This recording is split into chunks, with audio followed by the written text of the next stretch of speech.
du Père et du Fils et du Saint-Esprit, ainsi soit-il. Mais bien, chers frères et sœurs, neveux, nièces, cousins, amis, continuons notre explication de la doctrine chrétienne. Aujourd'hui, nous allons parler des dons du Saint-Esprit.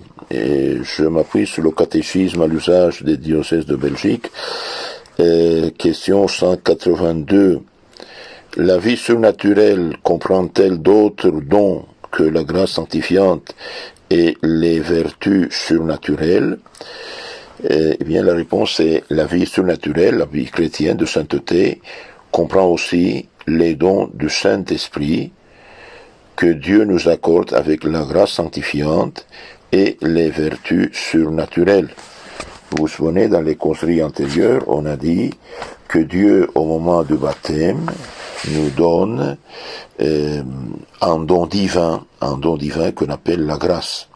La grâce divine est un don surnaturel divin, surnaturel ici signifie divin, que Dieu, par pure bonté, en vertu des mérites de Jésus-Christ, nous accorde pour faire notre salut. Et nous avons dit qu'il y a deux sortes de grâce, la grâce sanctifiante et la grâce actuelle. La grâce sanctifiante est une qualité surnaturelle et permanente conférée à l'âme même, qui nous fait participer à la vie divine, nous sanctifie et nous rend enfants de Dieu et héritiers du ciel. C'est comme l'âme dans le corps. Un corps sans âme est un cadavre. Un homme, un corps sans âme est un cadavre. Une âme sans la grâce est aussi un cadavre.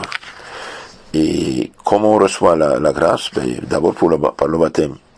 Quand un enfant est baptisé, et pour ça il faut baptiser le plus tôt possible les enfants, eh bien le baptême efface le péché originel. Avec d'autres paroles, nous rend la grâce quand la sainteté, le droit au ciel, le droit à la filiation divine que Adam et Ève ont perdu. Donc le baptême nous fait enfants de Dieu, nous donne la grâce. La sainteté, comme la lumière dans la lampe à minuit, arrive, on est illuminé, purifié, sanctifié, fait enfant et héritier de Dieu. En même temps que la grâce, Dieu nous donne trois vertus qui élèvent notre âme vers Dieu, la foi, l'espérance, la charité. Par la foi, nous croyons tout ce que Dieu a révélé, parce que Dieu ne peut pas ni se tromper ni nous tromper.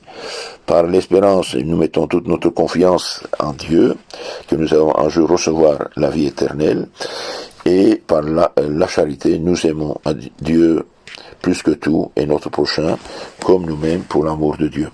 Nous recevons aussi quatre vertus morales infuses: prudence, justice, force et tempérance, qui nous aident à actuer chrétiennement, et nous recevons les 7 dons du Saint-Esprit.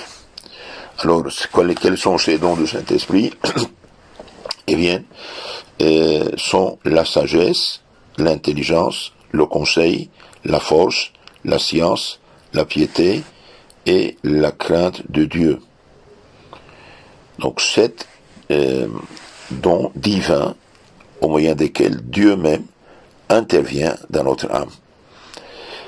La sagesse, l'intelligence, le conseil et la science, eh bien, perfectionnent l'intelligence du chrétien. La force, la piété et la crainte de Dieu perfectionnent sa volonté. À quoi servent les dons du Saint-Esprit?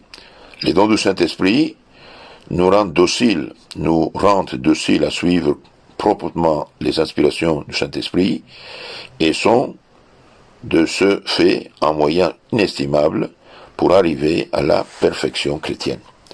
Les dons du Saint-Esprit nous rendent dociles à suivre rapidement, proprement les inspirations du Saint-Esprit pour faire le bien, éviter le mal, et sont de ce fait un moyen inestimable pour arriver à la perfection chrétienne.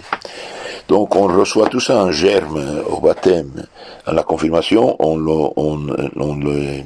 confirmation, le mot le dit, et bien on est confirmé, on est fortifié, et on reçoit en abondance ces 7 dons du Saint-Esprit dans la confirmation. Au baptême, c'est comme un arbre qui a 10 cm de racines, Et dans la confirmation, eh bien, sont 30 mètres de racine, voilà. Le baptême, un enfant né, un enfant, il a 1 an, 2 ans, il est enfant. La confirmation, c'est comme être adulte, un homme de 25 ans. Voilà. Donc, au moyen des dons, l'Esprit Saint lui-même intervient dans nos âmes. Oui, ça, c'est ce que dit le catéchisme, donc, des diocèses de Belgique. Alors, comment on perd ces dons? Eh bien, on perd ces dons par le péché mortel. Quand on fait un péché mortel, quand on fait un péché mortel, eh bien, on perd les dons.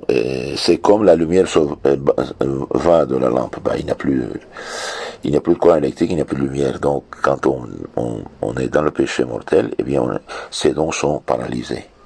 Dans le chrétien en péché mortel, eh bien, reste seulement la foi et l'espérance. Et ça, c'est par pur don de Dieu, puisque Dieu veut notre conversion, notre salut. Donc, il nous laisse la foi qui nous pousse au repentir, qui nous pousse à la confession pour réparer le mal que nous avons fait et avoir encore la grâce et la charité et activer les dons et les vertus. J'ai dit le péché mortel détruit la grâce, détruit la charité, paralyse tout le système spirituel chrétien. Un exemple de péché mortel, eh bien Saint Paul le dit, 1 Corinthiens chapitre 6, verset 9 suivant. Ne savez-vous pas que les injustes, tout pécheur en péché grave est injuste.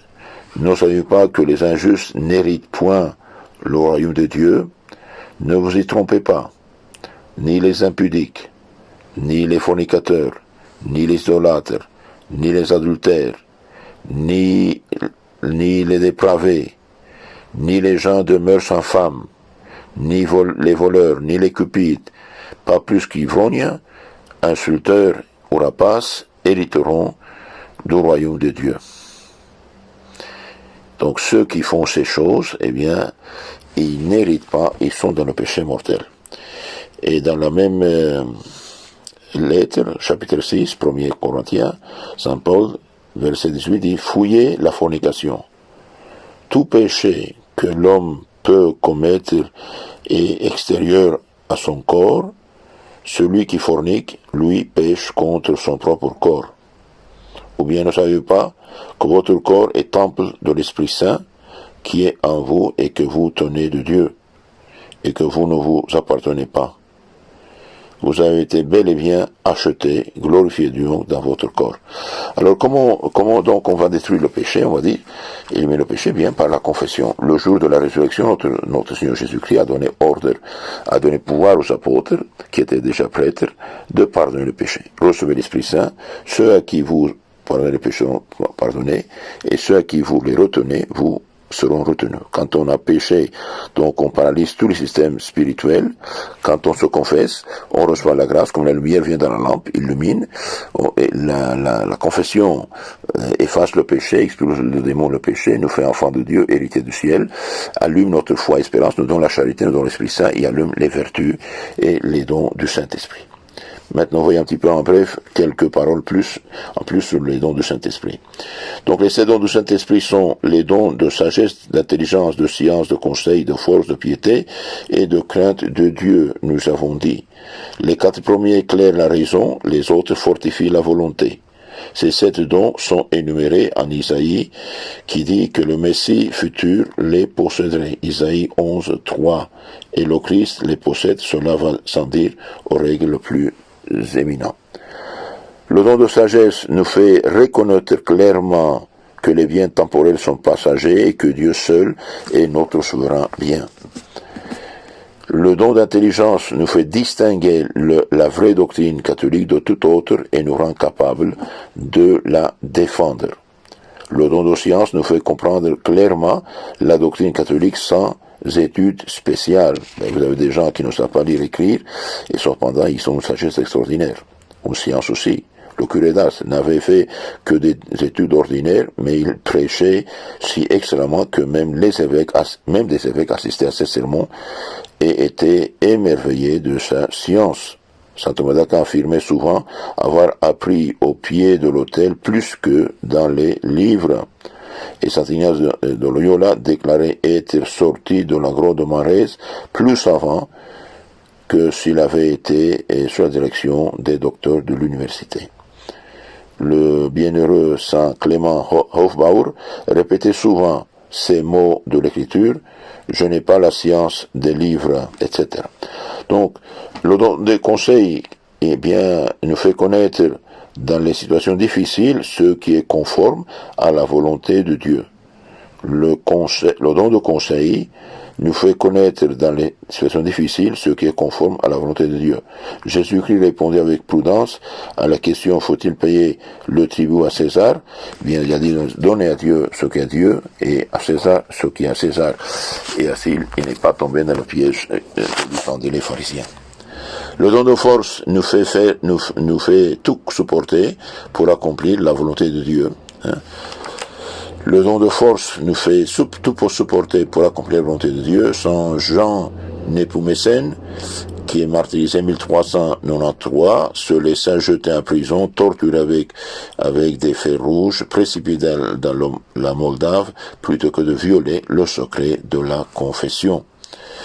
Job ne perdit pas courage malgré la ruine de sa santé, de sa fortune, de sa famille, etc. Le don de piété, eh bien lui, le don de piété nous porte à honorer Dieu avec une ferveur de plus en plus grande et remplir toujours plus parfaitement sa sainte volonté. Le don de piété nous porte à honorer Dieu avec une ferveur de plus en plus grande et à se remplir toujours plus parfaitement sa sainte volonté. Le don de crainte de Dieu nous fait redouter la moindre offense de Dieu comme le plus grand mal du monde. Dieu aime infiniment le bien et déteste le mal, puisque le mal c'est anti-Dieu de cette manière. Eh bien, Dieu nous communique un peu de cette sainteté extraordinaire qu'il a d'aimer le bien, détester le mal. Le don de crainte de Dieu nous fait redouter la moindre offense à Dieu comme le plus grand mal du monde.